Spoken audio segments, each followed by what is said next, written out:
Alright guys, so we took it to the track last night and ran it for the first time on boost. You can see here what it ran. We had a lot of struggles with traction on the drag radials.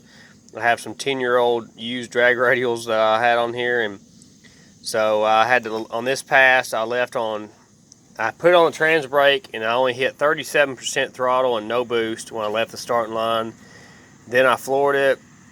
It went to 6.5 pounds of boost till the last second of the pass. Then I hit the horn button and it went to 9 pounds of boost. So that's the best ET in mile an hour I've ever ran any car. So that was really exciting.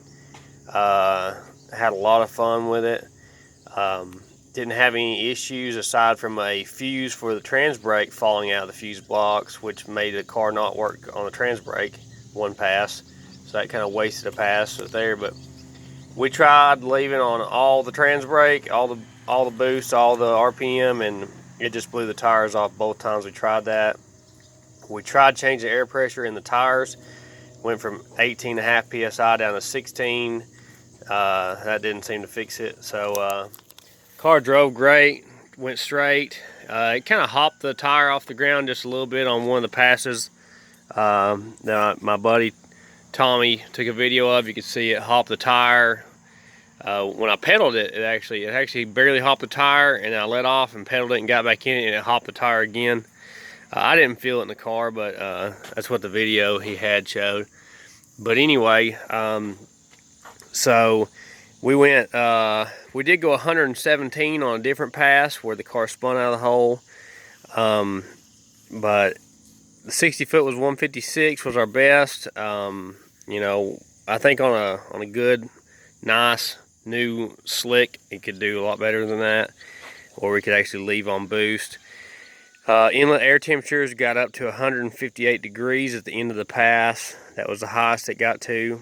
My air fuel ratios were in the mid 11s for most of the run, and then when it got at the end of the track, it was at mid 10s air fuel, so I ended up leaning that out for the next pass.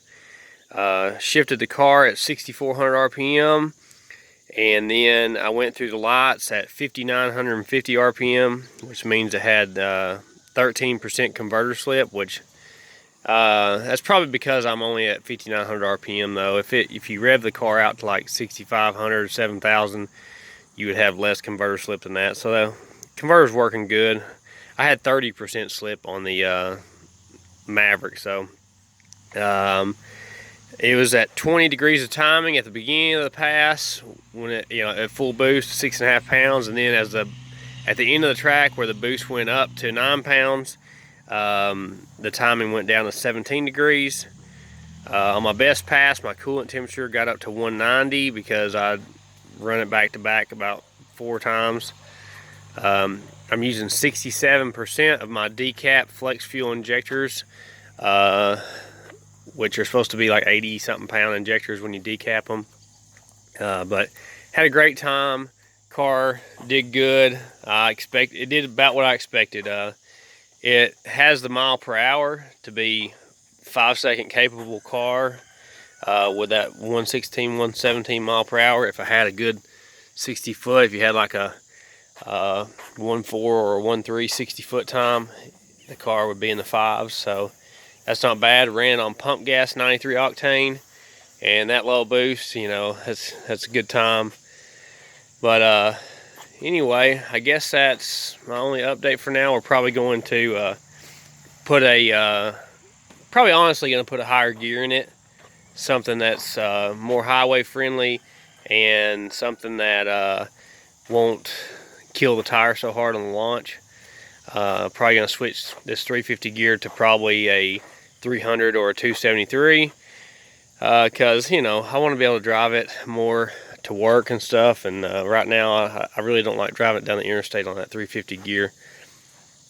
But anyway, I'll get a video up hopefully today of some video. I have a slow-mo video of it launching, and then I think I have a full speed video of it launching and spinning. So I'll probably try to get And I think I have some GoPro in-car stuff. So I'll try to get some videos up this weekend of all that. But there you go, guys.